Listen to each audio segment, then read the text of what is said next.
If you're new to investing with SoFi, getting started is easier than you think. First, make sure you have created a basic SoFi account either through the app or on their website. Once that's done and your identity is verified, you can move on to activating SoFi Invest.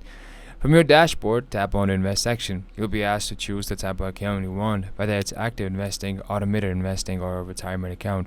Pick what fits your style. Then, SoFi will ask you a few questions about your experience, goals, and how much you risk you're comfortable taking. This helps tailor your account setup to match your needs. After that, link a bank account so you can fund your new investment account. Once verified, you're all set.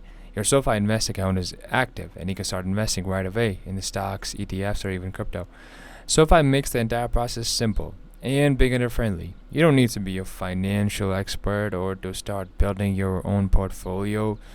Well, also, if this helped, don't forget to like, subscribe, and drop a comment if you want a video on SoFi's best investing features. See you in the next one. And if you do have any questions or any doubts or do have any comments, well, you just drop them to us in the comment section, and I'll come back with a video. Until then, I'll see you.